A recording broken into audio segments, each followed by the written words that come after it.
Hey, what's up, everybody? This is Agasically Stamus, back with another episode of the Enough to Keep Going Weekly Games podcast. This is episode number 144, the GX show for May 2020, part 2. Tonight, with me, as quite unusual, given our rotation, I have the other three co hosts. All four members of E2KG are here tonight to participate in this episode. Actually, I think the weirdness in our rotation just happens to be that I think we have all four hosts on this week. I think we have all four hosts on again next week, and then all four hosts on again in June. In the month of June, just as a heads up, we go back to one show per month ish, where all four co-hosts are on. So you will be seeing less of us overall. Tonight with me, I have Mr. DBQ Hams. How you doing, DBQ?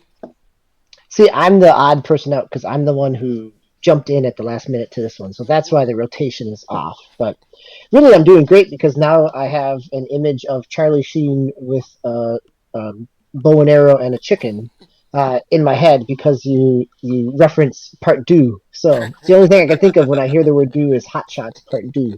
So there's my age as well. Anyhow, I'm doing great. Good to be here.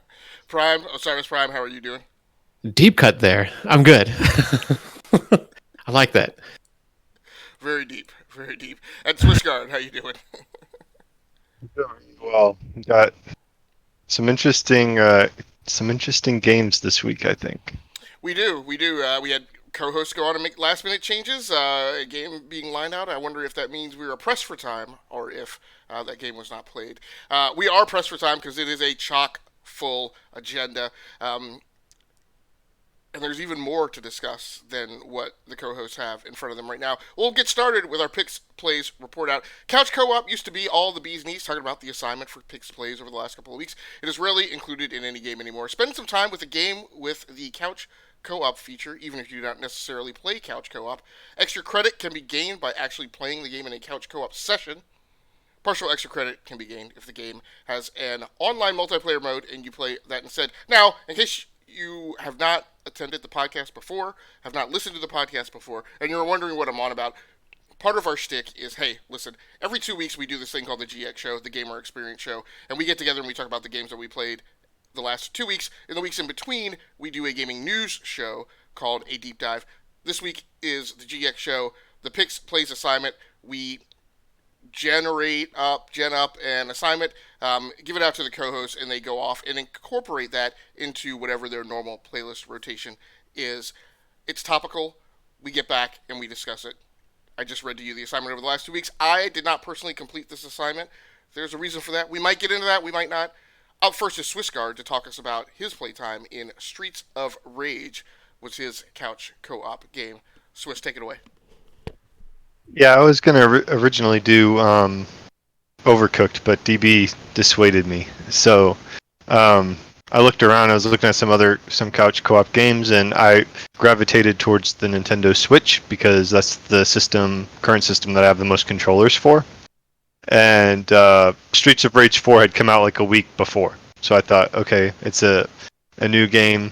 I should try to go that. It was only like $20 or $25 on the eShop.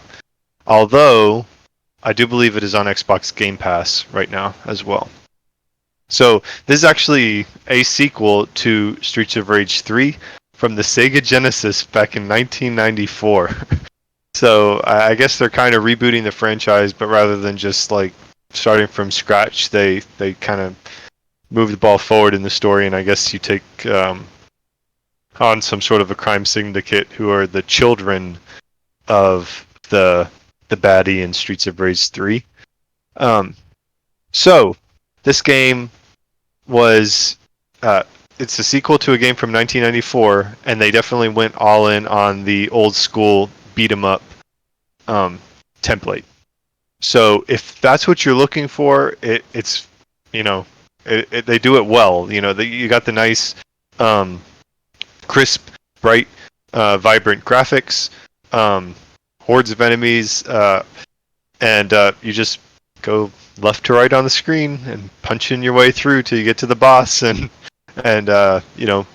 beat some mailboxes, and the mailbox does the nice little fade away with the sprite kind of going away and reveals like turkey or something for your health. improvement, but it, it's good for what it is, but it just definitely feels dated. So if you kind of have a nostalgia itch that you need to scratch, it's an awesome game. But beyond that, it just feels like it comes from the 90s. Now, DBQ played this game as well a couple of weeks ago. Swiss, did you have any opportunity to actually get into the couch co-op part of the game? Yeah, that was going to be my next thing. So we started with 4 players, my wife and my 2 older kids and I. I set it to where we couldn't hurt each other. That's an option in the game. Um, and Nice move. we had a lot of fun. I'm sorry, go ahead, Prime. Oh, I just said wise move. Yeah. With the friendly fire off, right. of sorts. And we had a lot of fun with it, but it's very difficult. And it was kind of an experience for my kids, and it brought flashbacks back to my wife because, we didn't beat the first boss in the initial level. We didn't get to we got to the boss in the initial level barely. I think I was the only one left by the time we got through the first level. And then we failed. We failed like 2 or 3 times before I went, and we were playing on normal difficulty. So it definitely was a little bit of a change.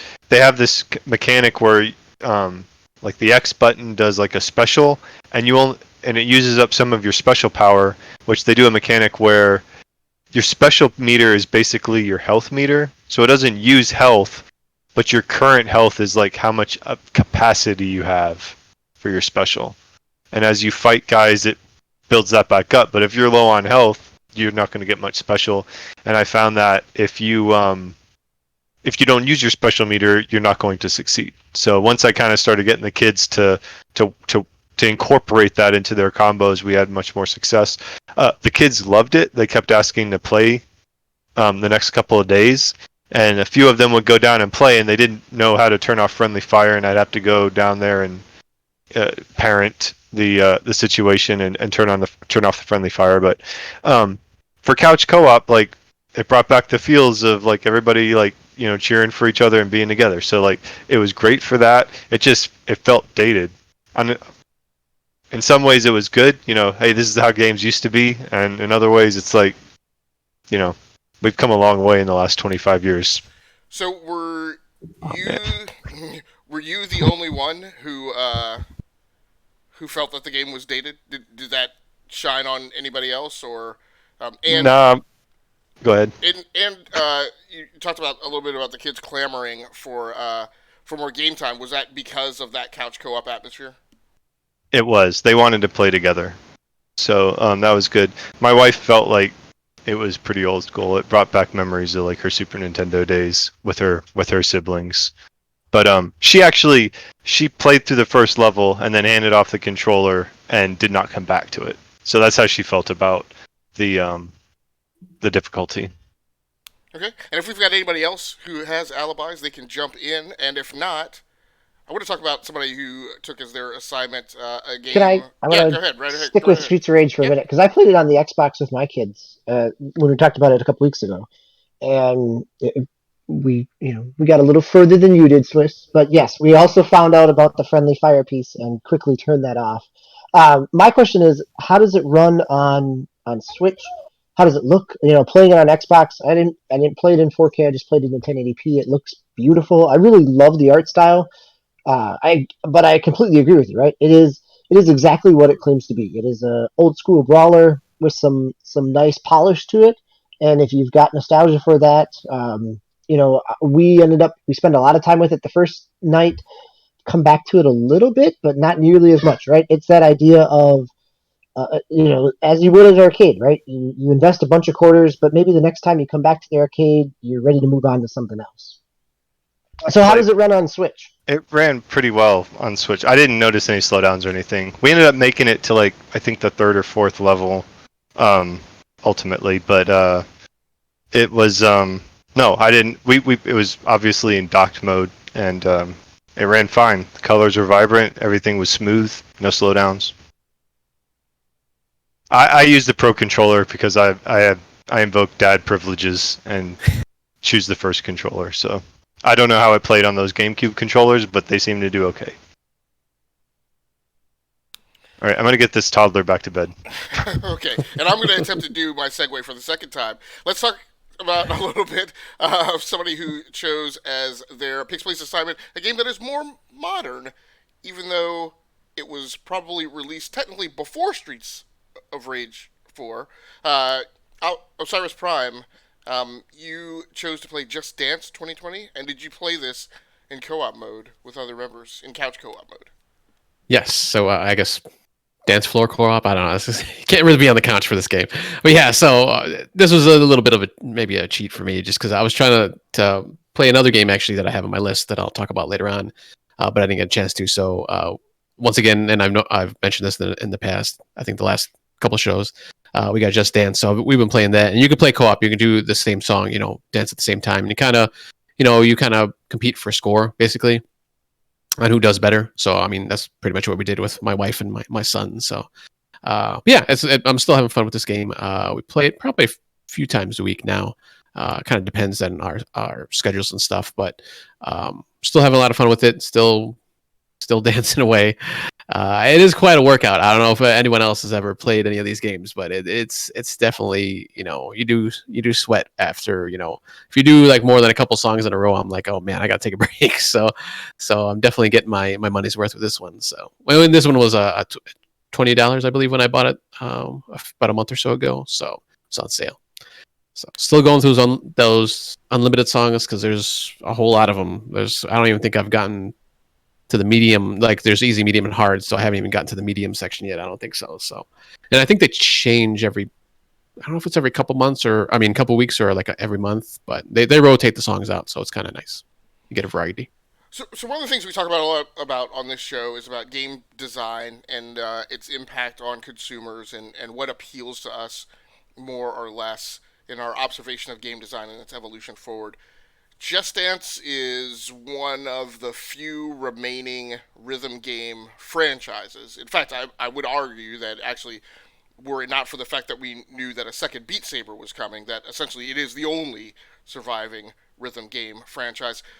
How is that experience in your discussion really? I understand how the experience is different. How is that discussion different, like in your household or with other gamers or in any games discussion? How is that different than your observation of other games designs? I mean, it seems to me as an outside observer that this is a one-off game. What applies to every other game doesn't apply to Just Dance, and I might argue that at that point it loses its appeal. So what? I mean, I guess what I'm trying to size up here is this kind of like a is it a party game essentially, or does it hook you through some of the more routine elements of game design observation?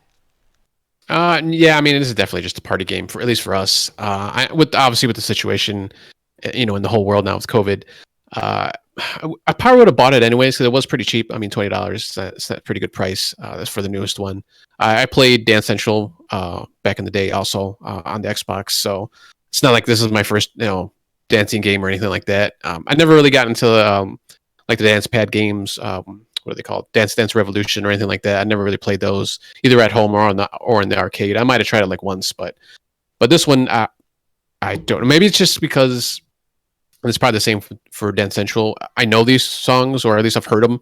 Like the ones in Dance Revolution, it was just like weird poppy, just stuff I've never even heard of, and it kind of all sounded the same to me. So I mean, not and these are all poppy songs too, obviously. But I mean, it's poppy songs that I know at least, and at least I can I recognize it. So, but yeah, it's more of a party thing, and I do get the extra credit because we did do one of the songs was online where you compete with other people around the world or the country, wherever it happens to pull from. I think it shows like the flags and stuff, but that's about it.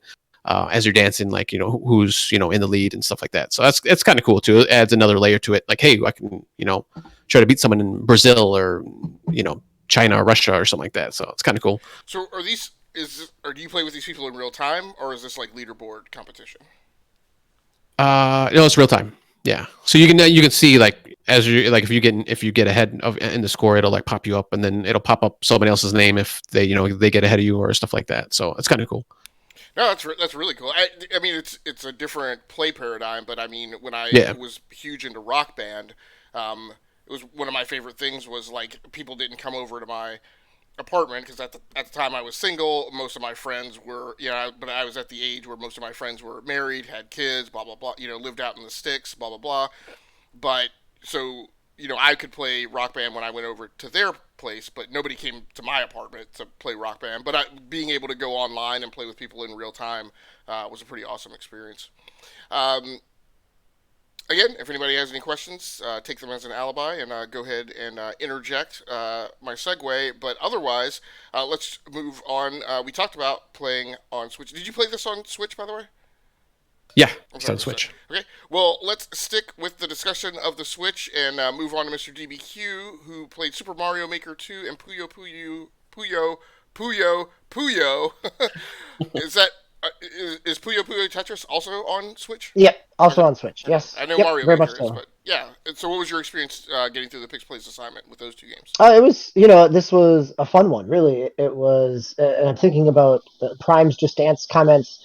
We played Just Dance a lot on the Wii and Wii U, but again, it was always kind of a family thing. It was actually multi-generational. My mother would play, it would be cousins or other family members over. It was always something that was relatively easy as a party game, similar to what Rock Band was, like you were saying.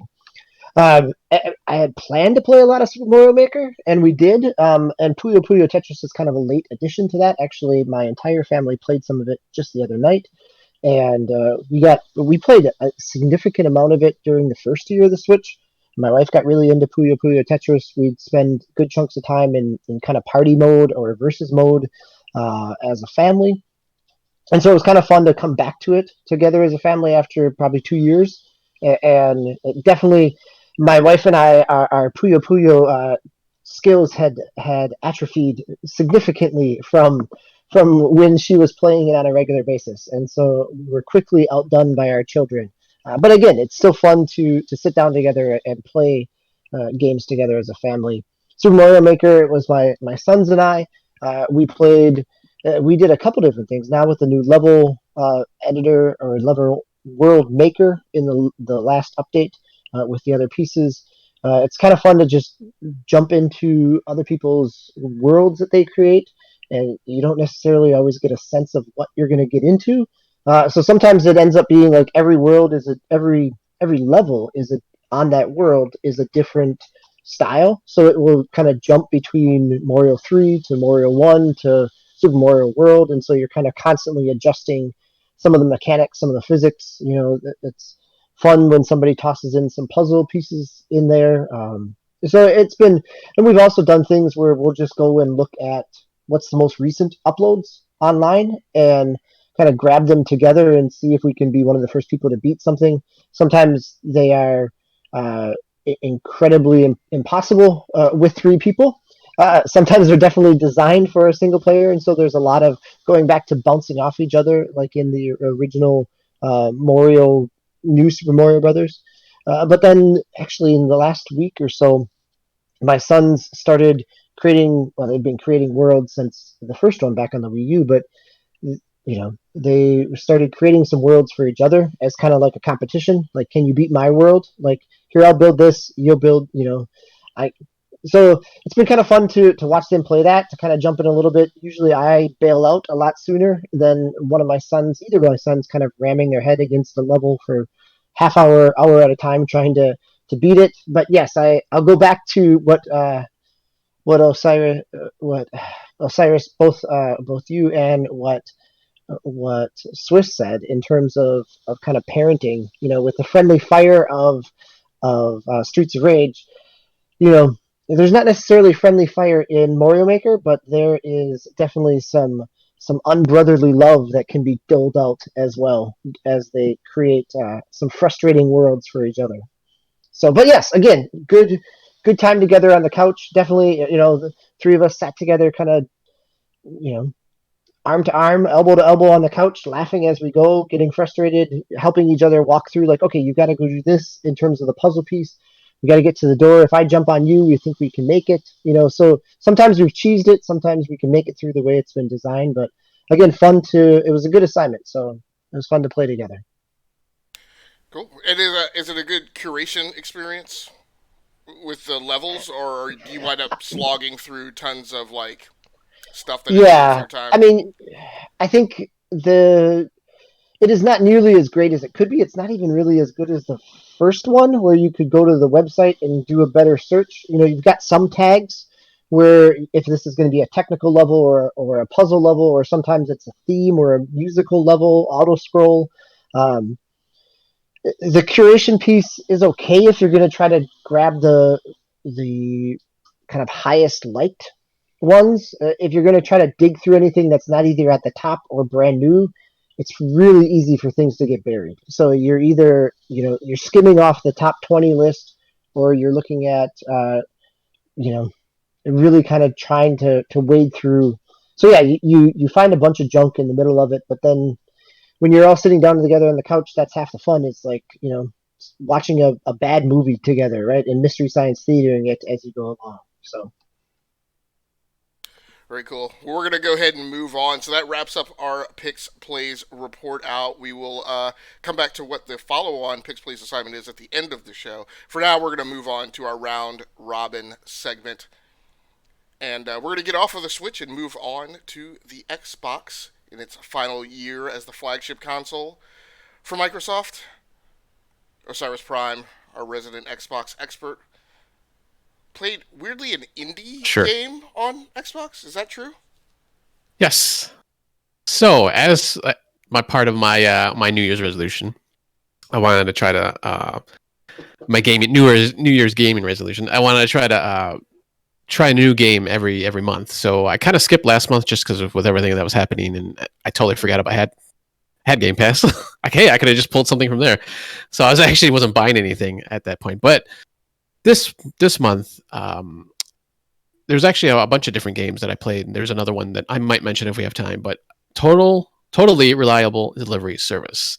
Um, it's a quirky game. I will say that it's kind of in the vein of like Goat Simulator, maybe like an Octodad, where the physics it's kind of like a physics game, puzzle game. Physics are kind of wacky or over exaggerated. You're just this delivery guy who has to deliver packages around this it's not even really a town, I guess, kind of a world, because it's fairly large world, open world that you can kind of go around and just deliver packages. That's basically all you do. There's really no story that I've seen so far. When you bring up the menu screen, it's just like local, multiplayer, and then there's settings, or I mean online, and then settings. That's pretty much it. You go to local, you pick your guy. You can have up to 4 people, and this was the game I actually was going to try to play for the Pix Plays, but I didn't get a chance to. I just actually downloaded it yesterday, so I was just playing it a little bit last night. So, and then during the day a little bit. My son was watching me actually play it, and he was just cracking up because it's just so goofy the way the guy like rolls around. Like basically, the triggers are your left and right arm to pick up things, and then the two shoulder buttons actually raises your arms. So you kind of have to coordinate, that kind of thing. You have to actually grab the package, put it into the truck or whatever you have to use. There's helicopters, there's planes, there's all kinds of different vehicles you can use. So it's just, you're trying to pick up. So far, I think there's only been like 3 different packages. There's kind of just like a square, like like a box that you can pick up. There's been like it's not an oil drum, but it's kind of oil drum shape, but it's explosive, of course, because why wouldn't you be delivering explosives all around in a town? And then like an ice block. There's like an ice block that has like those kind of old school like ice tongs that you can like pick up a giant ice box, like back in the like 20s or 30s, I guess, when you used to have ice delivered to your house. So that's kind of weird, and if it happens to flip, and then that thing's like all like off to the side, and it's just hard to handle and stuff like that. So it's a very quirky game, but I enjoyed it. Like I said, there's no story, so you're just like fooling. It's just a sandbox game basically. You're fooling around in this world, but it's just fun. So I definitely want to get the rest of my family going on this one and see the reactions to it. Who is this game for? What type of gamer does this game appeal to? And where does it? I mean, why play it? Where does it fit in like your span of play throughout your library? I mean, it's definitely something I want to go back to. Just for the casual kind of person that just wants to kind of screw around in a world, basically. Once again, just like Goat Simulator and those types of games.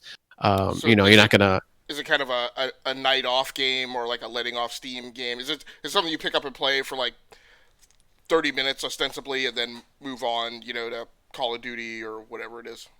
Yeah, it's just something if you just want to, just chill for a little bit, half hour, 45 minutes, and you don't want to have to concentrate on a story, or if you're playing like something like Hellblade or something, or be twitchy and like Call of Duty, you just want to kind of sit back and just do some goofy stuff, and you can do it.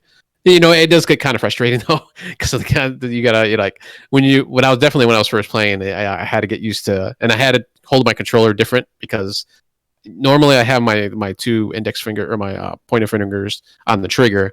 I can't play like that on this game, at least, because you have to actually use both your fingers to grab it and then like pull it up over your head and do that kind of stuff. So it's different. So it's pretty cool though. I like it. That was really my question. Is like when you mentioned like the control scheme, it sounds like it's intentionally obtuse to increase. And then I can't. I'd feel very uncomfortable with my Xbox controller with having two fingers up on the triggers and dealing with it. I tend to just use my index fingers only, and the same on the Switch. But it I mean, does that enhance the game, like, or do you feel like they just threw that in there as like an obstacle to ramp up the difficulty? From the sound of it, it sounds like the weirdness of like the quirkiness of the world would be appealing, not having to throw in like a gimmick play mechanic. No, I don't think it's supposed to be more difficult. I think it's just supposed to be just kind of more of a goofy thing for you, because like literally I'll pick up the package, I'll put it up like over my head to put it in something, and also on my arms like go totally back, so it's like behind me all of a sudden, so then I have to let go or I have to try to pull it back up. So I mean, I guess it could frustrate you, I suppose, but after playing it, for a few sessions, and it's just like, okay, this game's just goofy. That's just the way it is. That's just the way I think they were trying to go for that kind of goofiness and exaggerated physics of the game. And then the only other things you can do is jump, and then you can dive for some reason. I don't know why you'd want to do that. I'm assuming that's like some package where you got like throw it into something, or I don't know what. It's very weird, but yeah. It reminds me of going back to like the co-op stuff, like yeah, Surgeon Simulator or Totally Accurate Battle Simulator, or even like those flash fighting games where you were controlling different arm appendages and everything else. Right? It just feels like it's in that genre of. I don't know that it's obtuse for this. I mean, it's ended up being its own kind of subgenre of this kind of individual joint control physics mechanics. Goofy physics. Well, I for one applaud you for maintaining your temper with that shot fired question from the guy who played Death Stranding. So I was amazed that the podcast stayed on its rails. So so very good. Any other alibis or questions for Prime? All right, so we're gonna move on, and I'm gonna talk a little bit about Panzer Core 2. Prime didn't design the game. No, I'm just giving you a hard time, Swiss. So I'm going to talk a little bit about Panzer Core 2, which is on PC, which is actually my first game played as a PC-only gamer. And actually, this is I'm trying to remember. This is the second. It's the second sympathy buy this month, unintentionally so. Okay, wait. We know about your PC only gaming because you posted a picture of your burial pyre, of consoles. But can you talk us through how you got to that point? What was the rationale for disconnecting consoles in preparation, or kind of where are you at in terms of gaming? Can I just say something? Is that going to be your time capsule of gaming? You're going to just like bury that, and then like 10, 15 years you'll dig it up? I don't. It's an interesting scenario we're in logistically because, we're reliving in a space where those consoles could be walked down to GameStop and traded in. It might, the dynamic might be a little different. As it is, they're in a box, they're underneath a table. There's the potential that they'll get pulled back out, right? That I'll renege on that decision simply because they're physically here. It's given me a little more time to think about it. Whereas I'm a rip the Band-Aid off kind of take a hard swerve to force the issue. But and I'll talk about it a little bit more. But I had a bad gaming experience on the Switch. It's not the Switch's fault. I really don't even blame that game, but what it caused me to do, this is it's been a year's worth of consideration of this, maybe 2 years worth, and this just goes back to the fact that like I play on a lot of different platforms. I have a lot of stuff. I go through this thing that I refer to as kind of hardware anxiety, where I walk down into the studio, I look over in a corner, there's a piece of gear, and I'm like, geez, I haven't like played that in like X number of weeks or months. I have game saves right that I bring up that I'm like, oh wow, the last time I logged in to play that game was like October of 2019.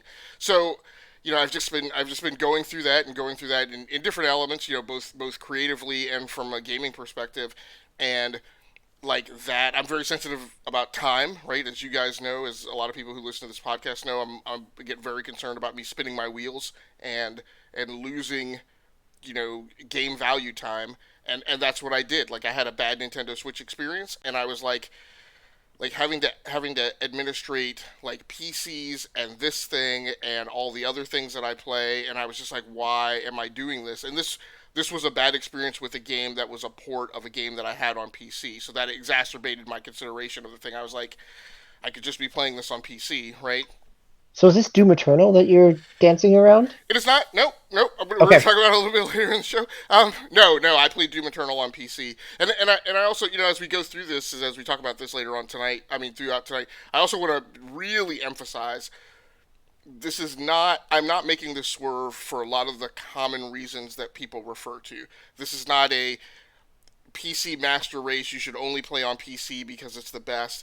This is not a if you're going to spend the money on a PC, why would you bother spending the money on a console? This is not like, well, all the games come to this. Why would I? It's none of that. All of those things are valid reasons for the people that they are good fits for. I happen to think that consoles are a value. I think consoles are good to great. I love owning consoles in conjunction with PCs. I hit a point where I'm getting more concerned about the gaming time that I have left, and uh, more concerned about who I'm gaming for. So that's part of the swerve. So I went and grabbed Panzer Core 2, which is a game that newly released on PC. I think on March 18th or so. So this game has been on the market for about 2 months. It is available on Steam. I actually forget the name of the developer, the studio, and the publisher, but it's got a pretty decently running history. They came out with Panzer Core 1, or just Panzer Core a few years ago. This game is a hex-based, turn-based strategy. I know that some of us are not fans of those. I happen to be a huge fan of games like that. It's particularly interesting for those who are grognards or aspire to be grognards. I am not yet. I'm just not that deep into it. But I really enjoy games like this. I remember playing the Total War game back in the early 2000s, which was of similar ilk. But this is but again, this is a hex-based game that's weirdly, I need to go back to this game and dig through. I don't even know how this game gets made. You were playing the Germans. You were essentially playing the Nazis. It's World War II. You are part of the Blitzkrieg. You are rolling across Europe. I don't understand how it's okay. I'm fine with it because I was a history major in undergrad. Like I get the historical context. I would have thought that this content would have been like non grata, but it's okay. So I'm actually playing the first campaign. There's about 7 campaigns, so you get a pretty decent amount for your money's worth, I would say. I want to say that this game was about $25. I think there were 7 campaigns in it. I'm in the midst of the first campaign, a scenario, and I play a scenario a little bit slower. I'm not trying to really rush through it. I try and give it due strategic consideration in how I'm going to approach a given mission. I mix it up between massing all my forces to going to a two-pronged attack to going in this instance in the first scenario. I actually went with a three-pronged attack with the intention that my southern force that I was deploying my expeditionary force was going to be a decoy force. So they were coming down and going along the southern part of the map with the only intention of being to attract Polish forces towards them, where the reality is the center of mass of my force was the central force. The northern force was almost equally staffed, but I felt like cutting along the northern part of the map would keep them from being observed and being located by the Polish forces, with the intention of that northern force would have then swung around behind them and caught any Polish forces we had detected in an attack. It didn't quite work out that way. Actually, the southern force wound up being like the thrust of my offensive venture, but as you can tell from my description, I had a lot of fun with it, just in kind of gaming this out and mapping it out. I spent, again, I talk about like not rushing through the turns and not being hyper focused on like getting through a scenario in 20 minutes or whatever. That kind of to me defeats the purpose. But like I spent, before the game, I even really started the mission, like a certain amount of time just sitting there kind of gaming it out, and that's what I get out of this game. There's tons of different units. Hopefully, we'll get time for me to talk about World of Warships as well. That's another game where, in similar vein, you really, if you're going to learn what the differences are, if that's going to matter to you in the decisions you make, there's a ton of stuff to swim through. Oh, by the way, these units are all in German, so figuring out what like what the German things are is hard enough on its own. But then figuring out like when the infantry has like 2 or 3 different German variations on an infantry unit, that's a tough thing to figure out as well. You get cavalry, you get different sets of panzers. Those things change over the time of the war, so you will get eventually more advanced panzers, and you have to figure out what those differences are. Some are effective against infantry, some are not. Some are ineffective in defending against infantry, some are not. Terrain makes a difference. Altitude makes a difference. So all of these things kind of mix in what is really a wonderful turn-based, hex-based war game. I had tons of fun with it.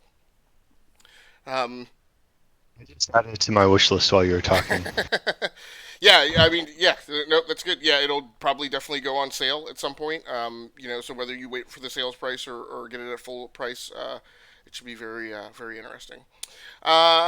Swiss is also a member of the PC Master Race. You played a game on PC as well that I've never heard of, so I'm very curious to hear about this. Yes, it's called Phantom Doctrine, and I want to give a hat tip to DB.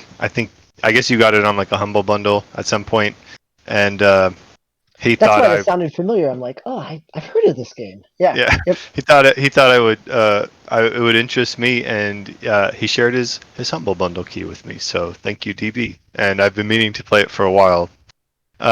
So I like the premise. So the description, one of the people in the store said, it's like XCOM with spies, but spies. And it's set in 1983, and like this. I mean, I don't even know if Cold War is the right term, because like right now, the scenario seems to be like based in Pakistan, and on my spy team, I have people from like the KGB and the CIA and freelancers and from MI6, and it doesn't. So it's just like this. It's a very almost a noir kind of Cold War feel. So like the menu screen has like the smoldering ashtrays all through your building and everything like that. It just has that cool vibe. But I haven't played XCOM, so the only thing I can compare it to is Mario Rabbids Kingdom Battle, which is very like it's Mario XCOM, right? My problem with the game is that I didn't do very much tactical stuff on the map. So you get in, you're almost immediately put into a mission, and I have my team, and you got to go around the map and you got to collect. They have a tutorial mode where you have to find whatever, and they kind of walk you through a little bit of the combat, and it's very much where you try to avoid combat. You can kind of set up, I'm going to defend this, and if a guy comes in, it'll shoot him, or mostly you're kind of just sneaking around with your units. Did the tutorial, immediately another mission. Oh, okay, we detected that they're doing some nuclear test in Pakistan. I didn't really have to fight anybody because I was in a disguise. So I went through the whole level basically without anything happening. Walk behind a scientist, chop him in the neck like Austin Powers style, and get what I need to get, and keep moving on. And I've seen some comments where they felt like the disguises were overpowered. But so immediately I had two missions that you control the units, turn-based type thing, but not too much tactical battling. After that, you get to your hideout. And this is where I spent most of the game time I've had. You have a map of like Eurasia, basically, North Africa, Europe, East Asia, with a few of the cities, Beirut, like Odessa, just various places, Algiers, in that region around the Mediterranean. And it's just pinpoints on the map, and it'll pop up and say, hey, there's something weird going on here, and you'll dispatch somebody on your team. You click on it, say, I want so-and-so to go over there. And then time kind of moves forward, and they might say, we discovered something, or nothing happened. And as you do that, you collect intel, which they have a file thing, and like those pegboards where you pin pictures and then they put the little yarn between the things. Like that's like a game mode. So you put that in there, and you have to look at the file, and you can click the keywords in the file that you find. So it sounds like it plays a little bit like games of the Total War series, where you go back and there's like a strategic map. There's a level of that, but I felt like it was so limited. Like even with Total War, or like I played the Imperator Rome. You feel that one was much more just strategic, but there's much more of a grand strategy at that level. This, it felt like a little bit of busy work, and they just hit it between a bunch of menus. And I wanted to get to the tactical stuff, but even the tactical stuff that I had done hadn't been very interesting. But as you get more intel, finally you can connect enough pieces where if enough things connect, oh, we've discovered who the informant is in Algiers. Now we know who this guy is. We got to go after him. And then that, would advance the story. And there'll be a little cutscene, and I was just about to get finally into another mission. But it just feels like, it felt very, it's not a AAA studio. It felt very indie. And they did a good job of like getting into the style, but it wasn't enough I can't buy into it. I bought into BattleTech. Like there was a lot more combat, and I don't mind doing the micromanaging of my mechs and and making sure I have the right my mech warriors are healed and upgrading my ship. All that's like in menus, so it's a similar thing. In this game, you can hire new agents just like you can in Mech Warrior, but I felt like with Mech Warrior there was enough of a balance between that aspect and the combat.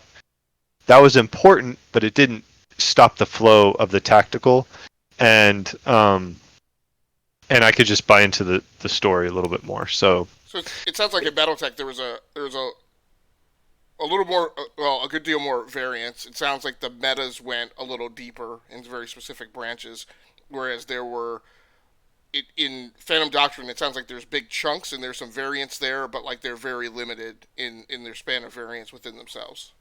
Yeah, when I spent, I suppose I'm a little concerned I haven't played it enough, but on the other hand, I'm like, I put a few hours into it already, and I'm already feeling like, okay, sent some agents out, hurry up, find some stuff. Okay, finally it gave me it's like a random draw of finally getting the information I need in my file to advance the story. So it just didn't click. And yeah, I would say right now I do definitely feel like it's a little bit unbalanced. I don't know if that will even out later, but it hasn't yet. So not a Game of the Year contender then. No, I don't want to like crap all over the game. I feel bad because I'm like I like the premise. I just was like, I'd like it to be a little bit. I feel, if I could sum it up in a word, it feels passive. And for a game that's like Cold War combat, I feel like I'm very much just kind of going along for the ride and not really. And that's the barrier is I'm not like into doing like the connecting, because a lot of it is just like trying to click on the random things, then you just have the keywords and you just map keyword to keyword, and it didn't click with me. But this is what we do, right? yeah, We've got 12 months to get through ostensibly the games that the industry has to offer, and it's a slow year. It's console launch year. There's the health crisis going on. That's going to happen. We still have a limited amount of time to get through the games. A wide variance of the games that are offered. Inextricably, we always wind up having to limit ourselves, as it is, to the games that already are kind of judged as being the best that the industry has to offer. In and amongst even those, there are games that are better than some than others. So, don't. I kind of feel bad because I'm like, I like the idea, I like the setting, and it just did feel like it came together for me. But I will say, at the beginning, you get to design your character, and I have like this pasty curly-haired dude with a pipe and like a white shirt, like a white dress shirt, and a red cardigan, and I named him Frodo Baggins. So it was pretty awesome. I was just going to say, I think it's completely reasonable to be disappointed by something or to not see something live up to its potential, right? Like we do this with every other media, that a movie may have a good premise or a good character, but it doesn't pay off the same. Same with a book or a TV series, right? How many times does something stall out even if it starts off strong? So having it be that way in a game is completely reasonable for how we consume and dissect media. Yeah, Understandable. And it's definitely one of the reasons why I also, periodically I want to know from you guys where a game fits, right? Because there's times when I personally feel like life is too limited to spend time playing bad games. There's a lot of that goes on. I don't think that needs to be perpetuated. Just because the game is interesting for people to watch on stream doesn't necessarily think that I mean people should spend time playing bad games. But I am very interested. But there is such a thing as fit, like games fit in a certain place. Panzer Core 2 is a game that highly appeals to me. I'm going to spend some time with that game. I might not necessarily recommend everyone play that game, and I might not voice that game into the discussion of what is my game of the year. So definitely well justified. And you summed it up with good detail on like why it appealed to you. But at the same token, you recognize its limitations. Again, one of the things that you get when you come here to E2KG. Racing back to the Xbox One, DBQ, there's a lot of golf competition this year. There is, Tiger Woods is out. There is, I forget the title of the game. I don't know if it's EA's continuation of the PGA series, but there's definitely a new... There's the PGA 2K 21 or 20, whatever. The 2K golf game is coming out from the makers of the golf club. Right. That's coming later this summer. Okay, so that's the one. There's maybe one or two other golf games that are out or have come out, or other games that are on their way. Golf is a big genre in a year, particularly when there's no sports. So golf is even then more appealing. It's always been a heck of a fun video game to play. You spent some time with golf with your friends on the Xbox One, so tell us about that. Yeah, so let's go from one disappointment right to another. So yes, right. I mean, I think this is where the concept sounds great, right? It's mini golf. It's kind of extreme mini golf, that there's museums and pirate ships and ancient Egypt and a space station, along with your kind of classic kind of, forest green windmill churning putt-putt type of course. The disappointing, I mean, the concept is solid because it's local multiplayer or it's online. It is the equivalent of, create a lobby, play together, everybody takes their turn. It is half the fun of mini golf is the jokes along the way, or the conversations you have as you move through, or the crazy terrible shots and how many times you just give up.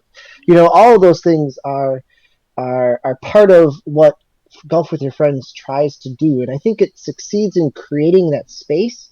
What it doesn't succeed in at this point is the physics engine and the camera control. That there are. Yeah, go ahead. Is this a game that you played predominantly multiplayer online, and were you playing with randos, or were you playing with people who were already on your friends list? This I only played by myself. So I jump through the menus to kind of explore what they are and how they set up and what the feature set is. But the actual gameplay I've only played. I offered to play with my kids on the couch. but it didn't quite turn out, and it was actually just fine because sometimes the game doesn't click. I think this could be a really good game after a couple more patches and some updates. The difficulty piece is it has it's very simple in its control that you have your kind of classic 4 segments of a power bar and you move the line up to where you want. But instead of kind of like the classic kind of 3-click kind of PGA or Mario Golf type of style, you simply just set the power to where you want it, and then you click the button to execute that power shot, which works fine. It keeps it relatively simple. The challenge is that you don't really have a sense of how far that power shot is going to take you. Like it's all or nothing, or it can be fun because some of it is like there's one of the early courses in the forest one. If you angle it right and hit it hard enough, you can jump off the course, hit a couple targets that bounce you around and over to the hole, right? And then you skip over and you save a number of shots. So there's the potential there with a lot of that. The challenge becomes in understanding the degree of the finesse, and then also the camera control, that you don't get the kind of the overview of the course. You can do a free camera, like you can unlock the camera and kind of zoom out or move along the course to be able to see where the hole is in terms of what angles. Right? Half the fun of mini golf is the geometry of it. It's figuring out what angle, what speed you're going to try to take in order to get there. But if you can't see the course to plan out that geometry or set up your shot, it ends up being you end up kind of shooting blind a lot of times.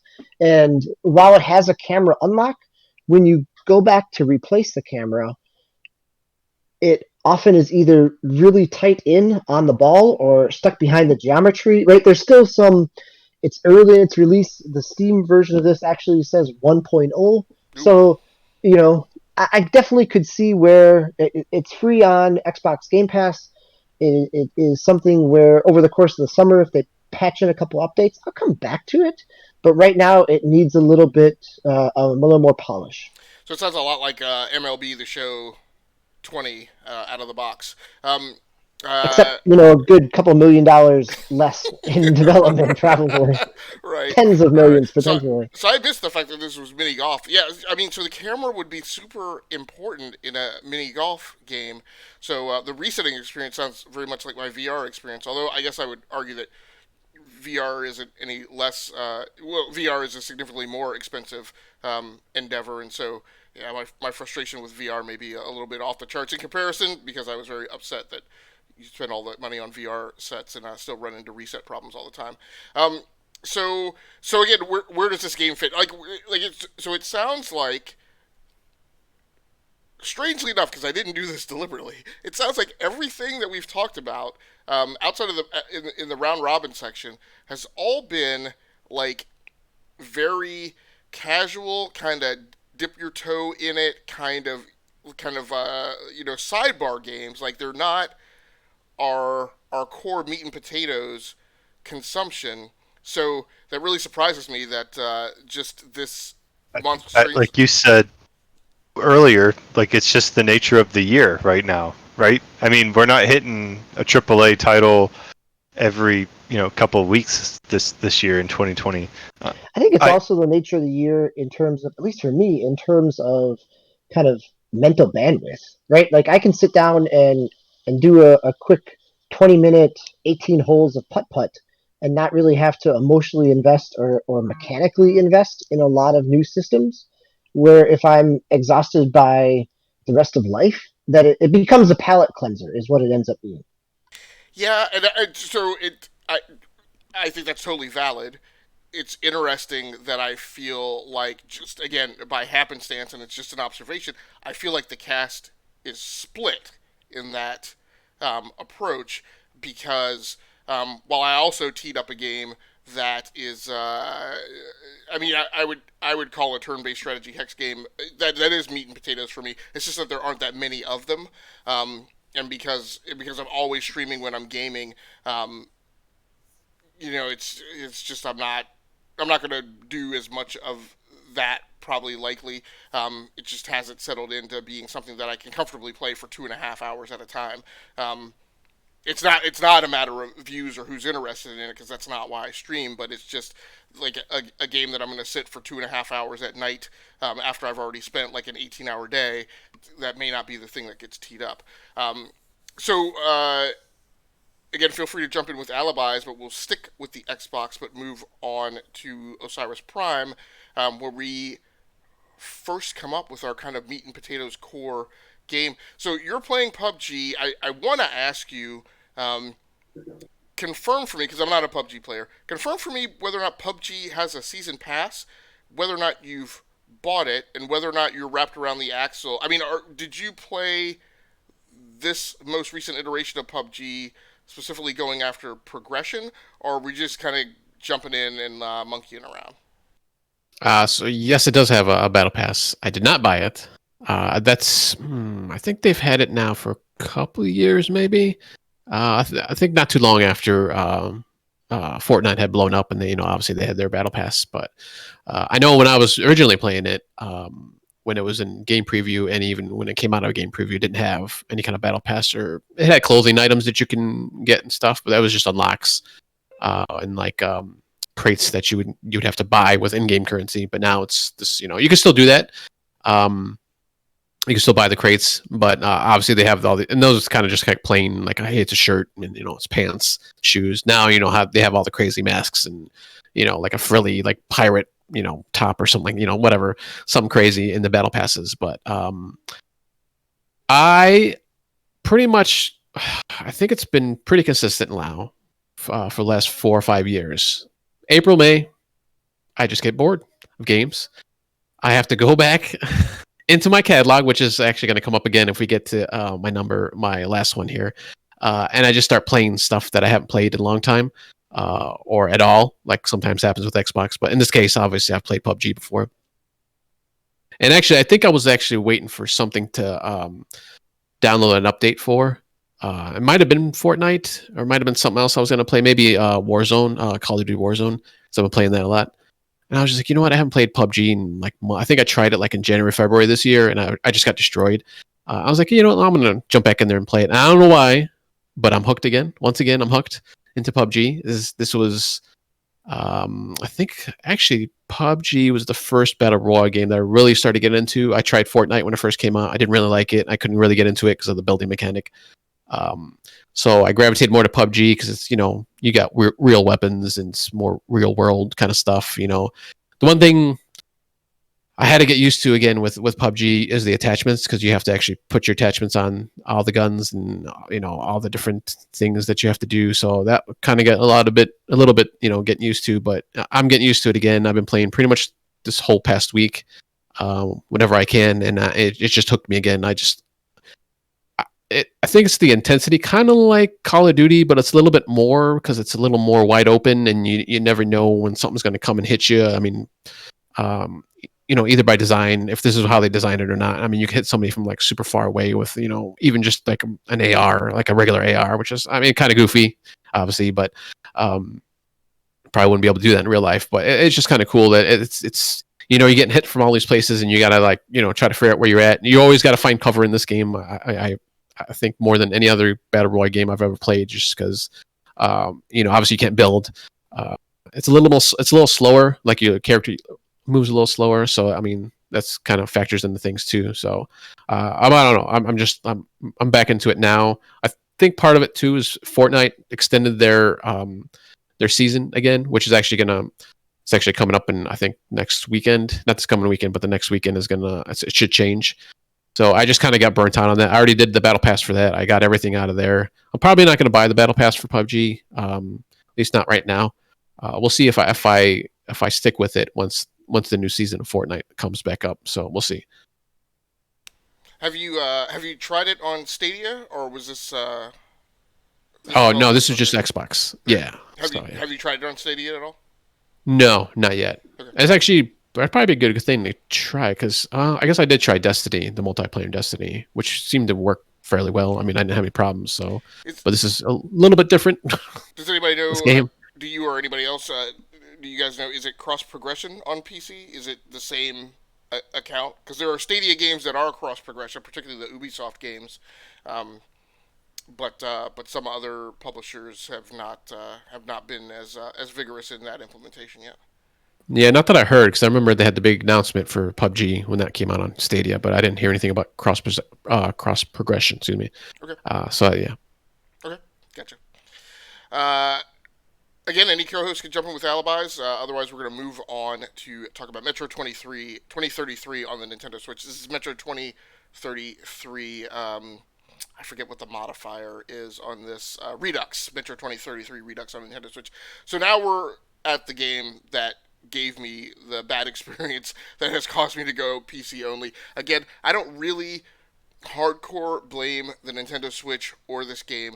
So the what happened was in the very early hours of the game, I hit a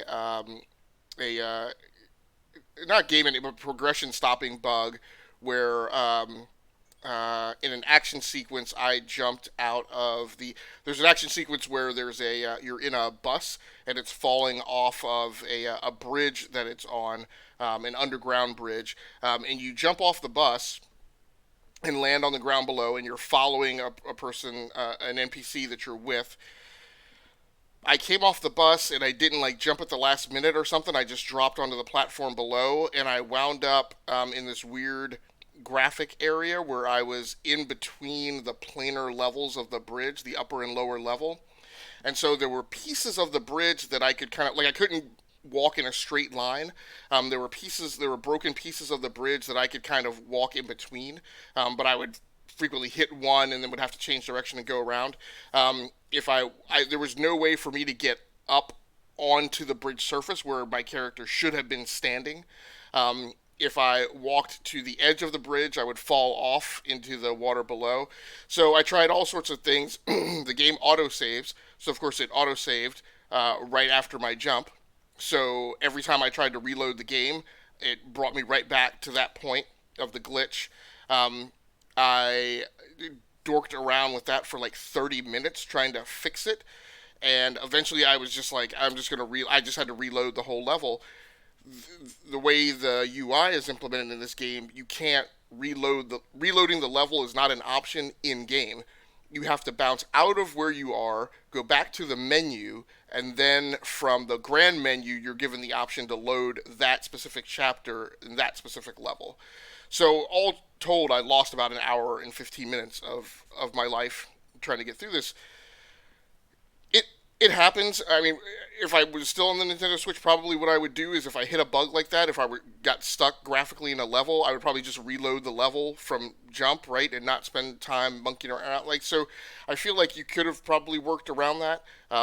It's given the level of I forget who ported this game, what publisher ported, what developer ported this game.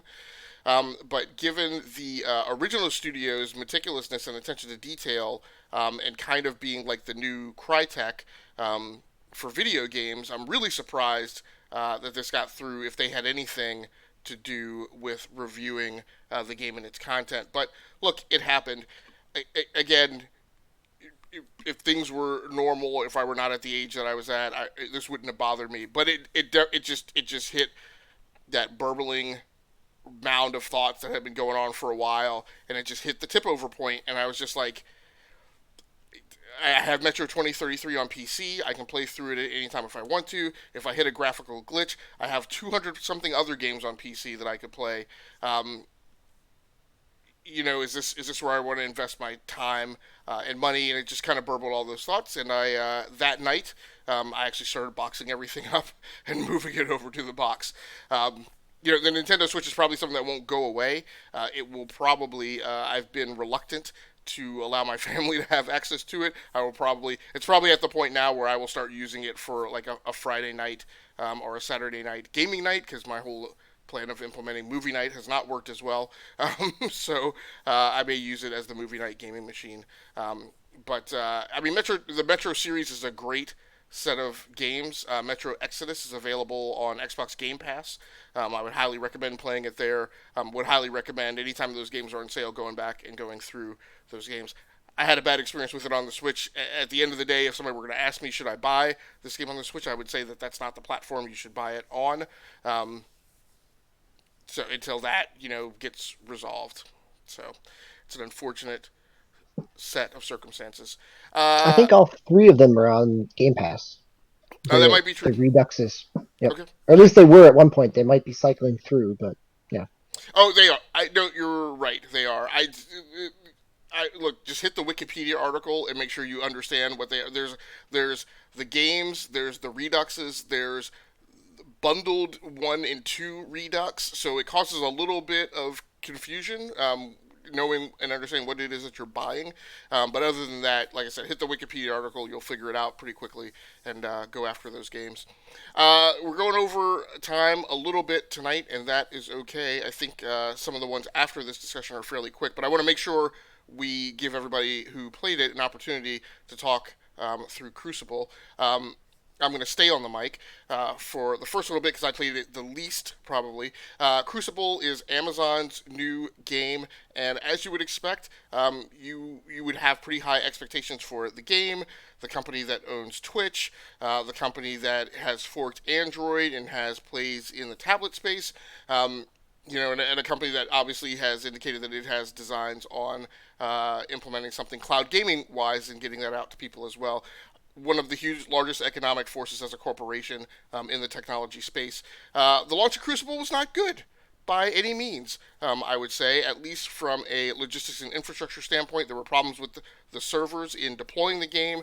I was there at 3 p.m. Eastern, ready to load it and couldn't. I was trying to load it from a desktop on the PC. I was trying to load it on a mobile device in the Steam app. I was on the mobile device in Steam on the browser trying to get it to load. It just never became available. In relatively poor form, I would say. I can't give Steam / Amazon a pass for this with the current crisis, but just poor form overall. The season passes for the game, the bundles, the starter packs, were the first things that became available. You could hit Steam and you would see $15, $25, and $50 packs being sold, but you couldn't download the game. So they were, again, I'm being a little caustic about it, but they were taking your money for a game you couldn't download yet. Yes, that only existed for some span of time, but I feel like if I were the development lead, I would have said, get the game so people can download it first. That would have been the conversation back at the Ops Center, right? In the DevOps, in the Art Train, whatever. I would have said, get the game made available so you can download it first. Worry about the season passes and the battle passes after the fact. They may have had some corporate overlords dictating that they do otherwise, but or maybe that was the easier problem. That's absolutely possible. Somebody may have said, fix the thing you know how to fix now, and get the more complicated thing later, or maybe two different teams, who knows. I played the game, I downloaded it finally, played the game, played the tutorial. It's a third-person action game, so it lines it up kind of against Fortnite, and I guess PUBG to a certain extent. You have a set of powers. It's a little more. It's a little more complicated. It doesn't. I put its level of complexity up with mechanically with Fortnite. Because Fortnite introduces the building mechanic. You don't build as far as I saw, but you have several controls that you need to worry about. Again, not as complicated a control scheme as Fortnite, but also not as simple as say Apex. So with that, I will turn it over to Swiss. You also downloaded the game and played this on a fairly limited broadband connection, by the way, so that's a positive, I guess. What was your experience playing through it, and how much of it did you get to play? I met up with my wife and I downloaded it yesterday evening, and we met up with DB online, so the three of us played it for probably about an hour. I am probably going to be more critical of the game than DB is. Because I feel like DB ended our session prematurely because he sensed I was getting hot under the collar. No, I think I was ready to take a break from it as well, but it could also, yeah. No, I'm keep joking. going, because I'm curious on how you sat with it over the last day. Well, it's frustrating because I like the mode that they have available is called like Get the Hive or Hive mode or something. there's a big thing that appears in the middle of the map over a certain point in time. It'll appear. You kill the thing, you collect the heart inside of it, like the little crystal inside of it. That scores a point. You do that 3 times, your team wins. It's 4 versus 4. So, I will say when we started, DB's like, "Hey, you guys, do the tutorial, and then call me, and we'll try to go in together." We did the tutorial. You know it's not that long, I guess, please. I finished the tutorial, and then I was like trying to get into the lobby, and it put me in the tutorial again.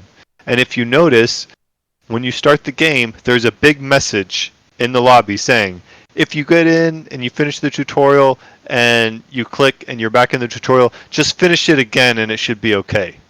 So that's like launch day strike 2. And I would say you were fortunate in your experience because I played the tutorial, came out, saw that message. Admittedly, I was able to actually go claim the battle pass, which you get for free. Essentially, you're given enough in-game credits the pre-season. for it. Yeah. But my experience was I was trying to get through Matchmaker to get into my first match, and the game just locked up. So, I had to shut it down and restart it. Yeah, I restarted. Well, I tried to go in again, and it took me in the stinking tutorial a 3rd time, so I exited and just rebooted the game, and it was fine. I will say the second time I did the tutorial, there's a section where you use your melee. It teaches you the melee button. I used the melee on a little alien guy, and the alien guy vanished. It was like gone. So I'm like, okay, that didn't show me anything, and then I started getting shot from the alien guy. So it's just like the graphics disappeared, and I tried to shoot at where, and then it popped back in to be visible. I'm like, okay, graphics glitch. I start shooting it, nothing's happening. It's not going down in health or anything. So I just moved on because it had given me credit for using a melee punch, and I moved on. But this was a preview of things to come because as we were playing the game, I swear, not to throw DB under the bus, but we were getting absolutely annihilated when we were playing this thing. We were. It's fair. You can throw me right under the bus. We played 3 matches. We had which mode did you play? Because isn't there 3 different ones?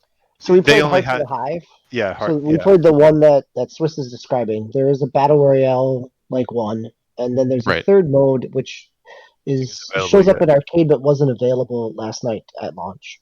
Right. Okay. So we got no heart captures. We scored 0 points and we got 0 kills against the other team for 2 or 3 matches straight. And I swear I was shooting at them and nothing was happening.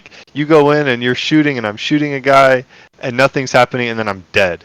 And then you're all the way across the map. Because at first I didn't realize you could select where you respawn. It's still a little far, but I wasn't. So it respawns you all the way across the map. And this game is ploddingly slow. One of the characters has a sprint button as a special ability. But the rest of them, it takes... And by then, you're just spending the whole time going across the map and the hive respawns and the other team swarms it and gets it. So it was a very frustrating experience. I'm curious to hear DB's thoughts, but after the fact, I watched a little video on it, and it feels like you have to level up. So when you do the PvE, you get these blue orbs, you level up. So I was like, my wife wanted to actually play, so I actually played again. We played 2 matches again this afternoon. And this time we thought, we're not going in and just trying to fight and treat this like a shooter. We're going to try to farm some of this blue stuff. So I was just going around the map to the harvester thingies that you can trigger to farm. And we actually won a match doing that. But I don't know what happened to the other team. I don't know if they got disconnected because half the match I didn't see any of them. So it was maybe they got killed and they were spawning and running across, and you can kill the hive so fast that if the other team's not there to stop you, boom. Okay, so there is no tension whatsoever because it's so quick. And so we won one, and then we got blasted again on another one.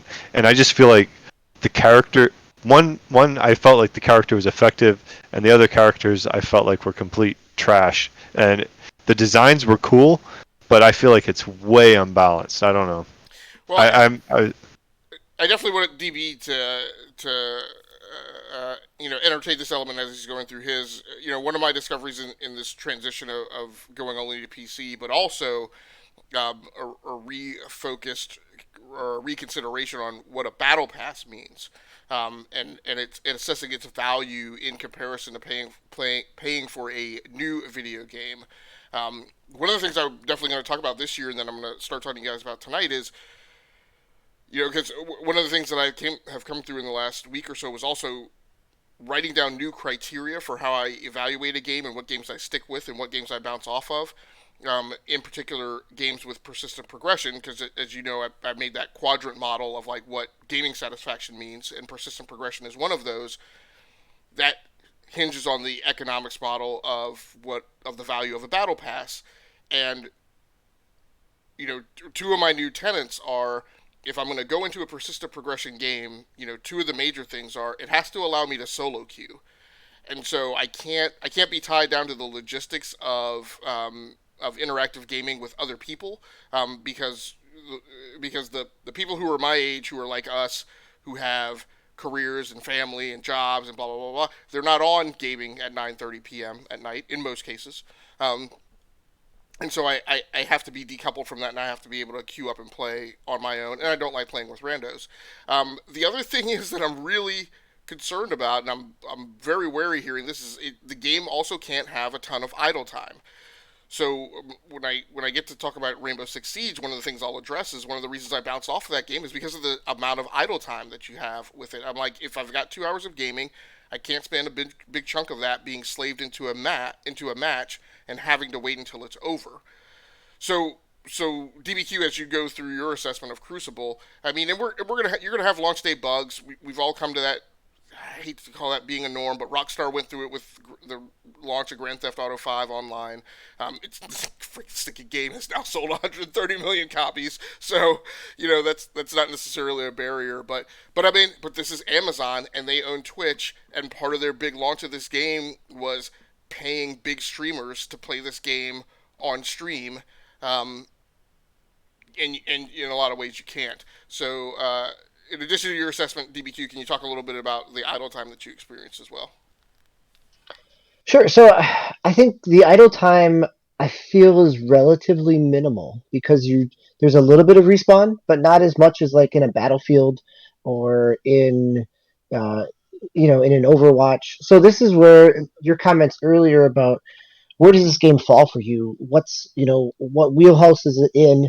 I think also setting expectations of, this game plays a lot more in the hero shooter MOBA space than it does in the Battle Royale space. Like Battle Royale is a mode there, but the characters, the abilities, the recharge times feel very similar to what I'm familiar with Overwatch, right? Or what I'm familiar with a MOBA, right? This is so the balancing piece very much is accurate. They need to make.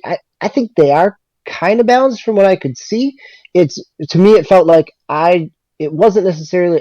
The hard part was trying to find a time within the first day, trying to figure out who fits my play style. Right, so I played around with a couple different characters. One person was more of a sniper, which didn't really sit with me very well. The big kind of trucker guy with the railgun was pretty fun. Everybody seems to have some type of escape mechanism. The sprint button is a limited boost. For some characters, it's more like a jet. Some people, it's a dash. Sometimes that dash will reset a little bit faster. It's designed as your escape mechanism. You're engaging in a fight, being able to disengage. To heal, to move the objective. The ebb and flow of this feels very MOBA like to me, right? The idea of even what Swiss said in terms of going and farming your ads, right? Of going in and getting your creeps, jungling, the classic kind of MOBA language fits within the Hearts of the Hive mode because you do need to level up. It's nice that you can kind of set your level up tree prior to the match, or when you respawn, you can set it up a couple levels ahead so you don't have to make those active choices. one of the challenges with something like Battleborn's design, it had the same type of MOBA esque, but you had to actively level up throughout the match, which then slows down your pace. It goes back to the idle time. It also kind of creates a level of obtuse. It moves you back from the game in the middle of a battle. Yeah, there were some glitches. I left when we were done. I think I played 5 matches total. Maybe 6 matches. If we played 3, I played 3 before playing with Swiss and his wife. I won my first match. Felt really good. Like, yeah, we got this. I understand what I'm doing because it feels like a MOBA. Then I got destroyed, not only just with Swiss, but so you're not throwing me under the bus. I was a poor teammate elsewhere. I do need to figure out, getting voice chat, and it didn't seem to be turned on by default. So how, because it very much it rewards sticking together, that it again, in a MOBA-esque sense, or in a battle royale sense, right? Being able to solo it isn't your best bet, right? If you can gang up on and team up on another opponent, you're gonna, if they disengage from one person, somebody else is gonna hit them from another angle. Being able to, or as your power is on a cooldown, somebody else's power is charged and ready to go. So the ability to kind of manage those and toggle those back and forth in a team setting has the ability to create some really interesting gameplay. All of that is to say, I was done with it when I got, at the end of the night. I do want to come back to it. I've spent some time thinking about it. Like, I do want to come back and play it some more because, just like some of the earlier games we were talking about, I see what it's trying to do and I like what it's trying to do. Right now, I don't know. It's in that middle ground for me of, I like what it's trying to do, but do I like how it's doing it?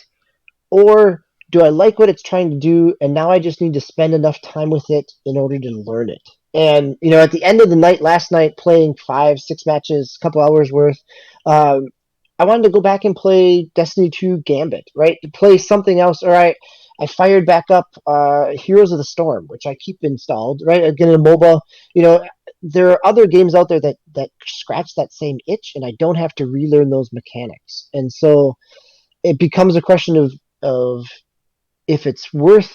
I think there's a lot of potential good there. It'll be interesting to see how they maintain it, how they patch some of this early rough pieces out. It's also a game that none of us, the rest of us on this podcast have never really.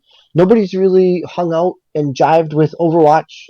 There's not a lot of League or Dota 2 fans on this podcast, right? I mean, in some of okay. Well, so That's it's pertinent, right? As for me, I'm going through this because World of Warships, there are some very staunch people who are of one opinion or another. I will go with the opinion that I relate the design of World of Warships very much to a MOBA. It is a game that I'm dumping a ton of time into now. Surprisingly, because I'm not typically into those metas, but there are elements of it that makes it good. Again, I can solo queue, and there's not a ton of idle time. You mentioned Overwatch. You go to that. To me, Overwatch is not appealing unless you're playing with people who are your friends and there's good comms. Um, and there's not so much idle time there, but it's not a game that to me is enjoyable unless you're really chatting it up. And so um, it hits on those things. As you mentioned, in Crucible, again, learning curve is important, right? If you have to be so hyper specialized to figure a game out, it lends itself only to people who are going to make that their main. And for people who are into playing lots of different games, that's a hard fit. And it's a hard fit. I've discovered it's a hard fit for us than crop dusting those games and coming through them and playing them. Say what you will about Fortnite, but one of the things I like about Fortnite is you can, and this is another one of my criteria. It needs to be, if you pay for a battle pass and it has persistent progression, it one of my criteria, it's got to be a game that you can play for a certain period of time and you can put it down and walk away from it, and then you can come back like a week or two later. And Fortnite lends itself to that. A lot of games don't. Anything else that you guys want to mention about Crucible before we move on, blast through rapid fire, and wrap up here? No, I think it'll be interesting to see what happens. I really didn't think I was going to talk as much about it, but the more I unpack it, there's still a lot there that there's good bones. Whether or not they execute on it will be interesting to see. Say that my wife's sentiments were actually somewhat similar to DB's. Is that she's like, I want to like it, and she was the one that got me to play again this afternoon because she wanted to give it another try, coming at it from a different angle. But um, I think there's something there, but it's just I don't know. I don't know if it was implemented in the best way possible.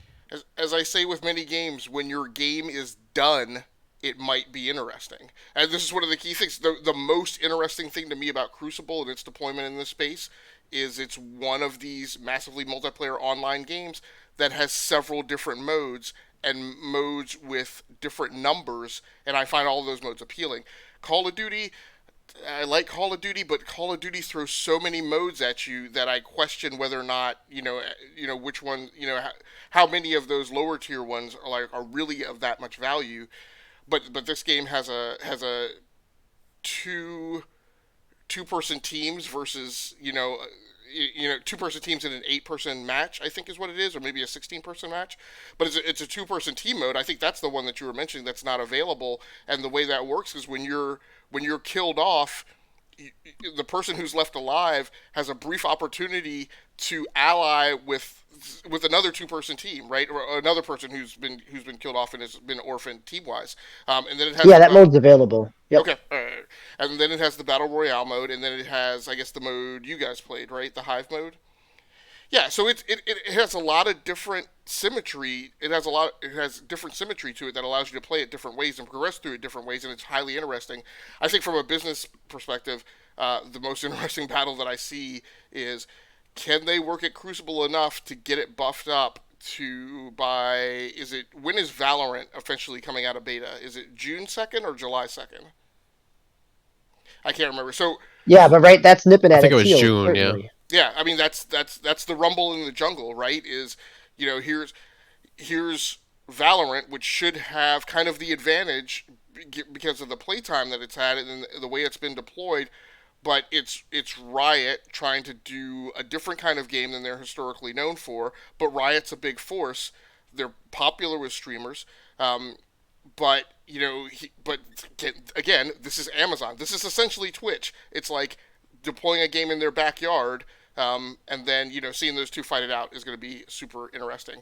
I'm going to burn through these other two games because these are two games that are in the mix of games that I have bounced off of and has yielded new criteria. So Rainbow Six Siege. I'm a historic Rainbow Six player, but the problem with this game is, as I mentioned, there's just too much idle time. There's too much time that if you're playing with people, that you can die in a match and you wind up like sitting on a camera, which doesn't do you any good when there's nobody talking on comms. It's hyper specialized where you really have to learn the maps, and there's no way to do that for me casually. You have to be dedicated to playing Siege, and I have other stuff to do. It's a wonderful game for people who are making that their careers and their lives. It's not so good for people who want to dip into it part time and then walk away and come back to it. So it breaks a lot of the criteria that I've talked about that I've established. Star Citizen, I went back and tried to play. I was really looking forward to getting back into this game. One of my game satisfaction criteria that I came up with that applies to me specifically is mechanical kind of satisfaction. So I enjoy driving vehicles and operating machinery with joysticks and wheels and pedals. I jumped into this game, went out to Microtech, which is the newest planet that has just been implemented. Was implemented in the patch last winter. Went out there, was able to take a tram. When the planet first was rolled out into the game, you couldn't land at the space station. You can do that now. I landed at the space station, went into a hangar bay, took a tram from there I wound up at the residential center, again, a thing that hadn't been implemented before, but I was not able to get from the residential to the commercial center. The only reason, one of my big things when I first go back into Star Citizen is buying all my gear. So I have to figure out where the store is on a planet and blah, blah, blah.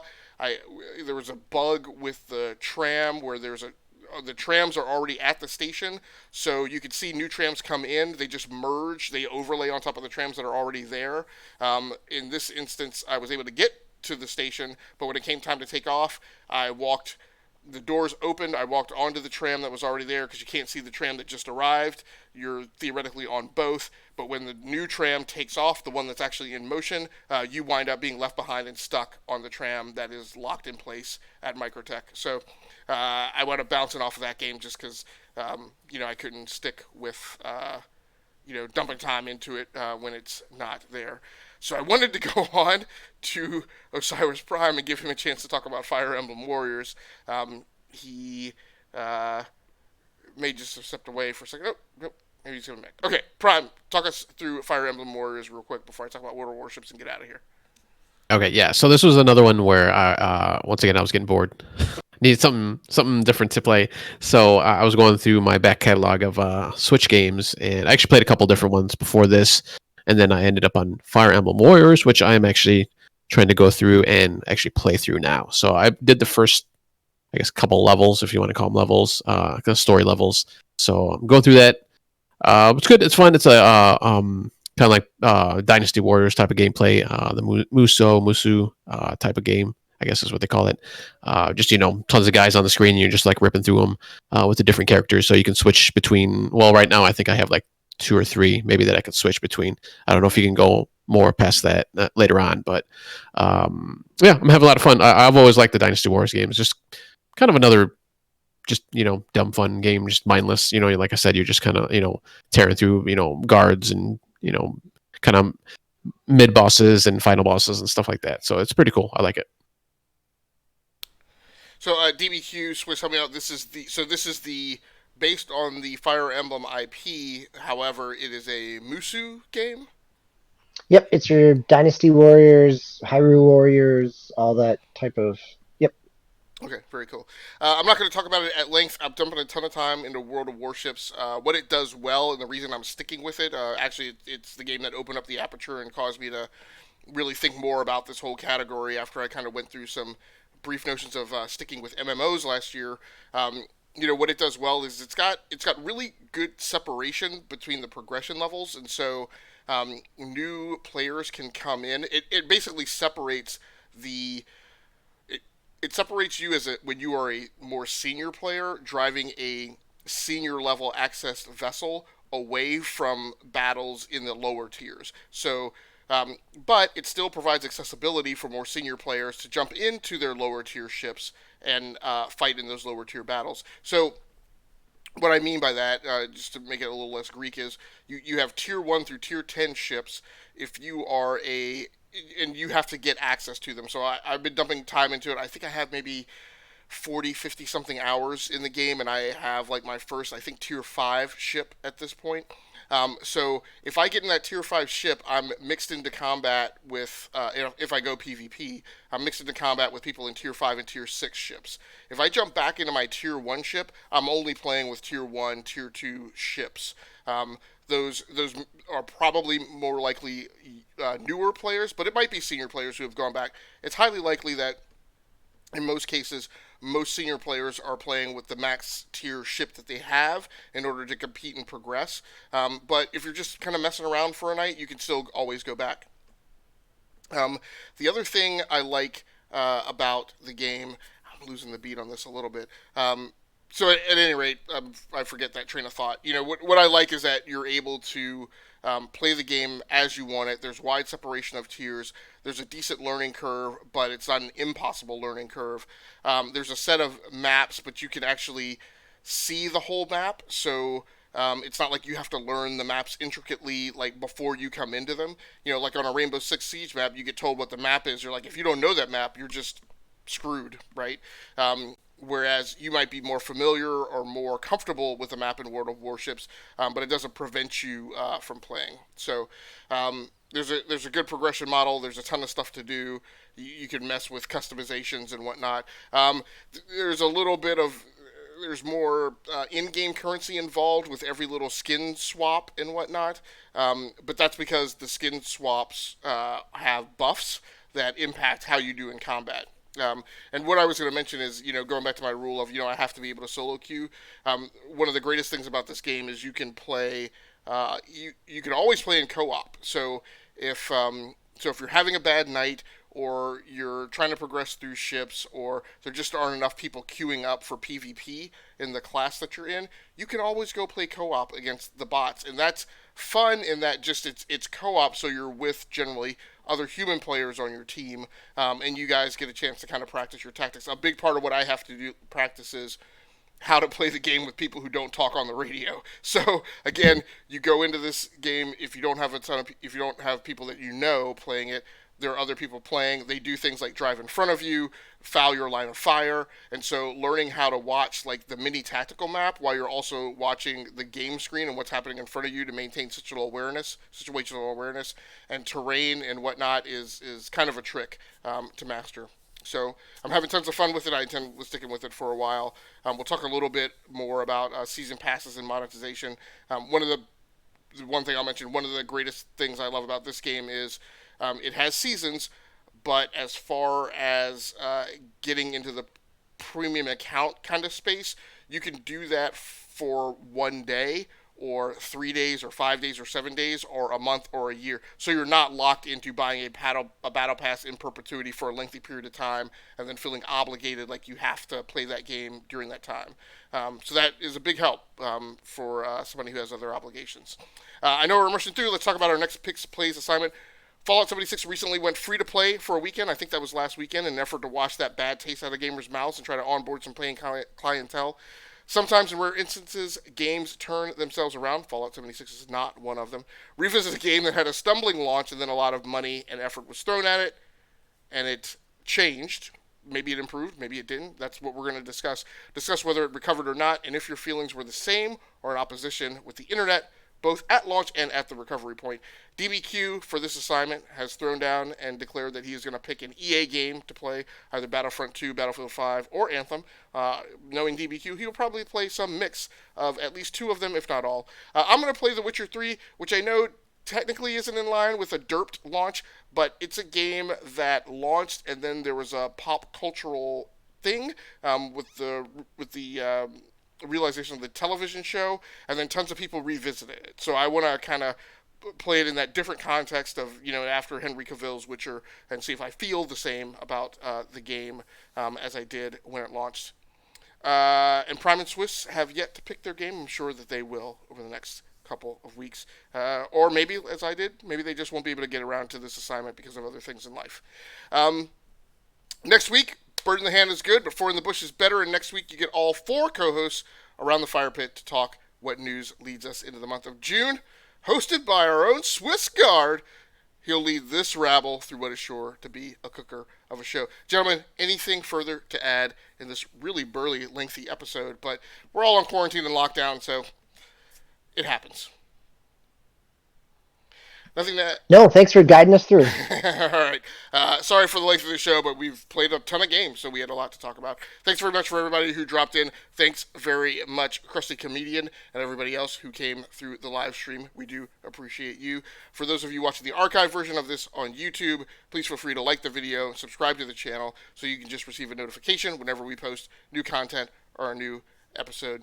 Until next time, take care of yourselves, stay safe out there, play the games that you like, and stream the games that you love. Once again, my name has been Agasically Samus from the Rounding Off Infinity Gaming channel on YouTube, this channel, the E2KG Network podcasting channel on YouTube, aka Game Logic on Twitch. I've been here tonight with DBQ Hams, Osiris Prime, and Swissguard on behalf of myself, Rounding Off Infinity, and the E2KG Network podcasting channel on YouTube. Good night, good luck, and good gaming. That's going to do it for me and us. We're out of here.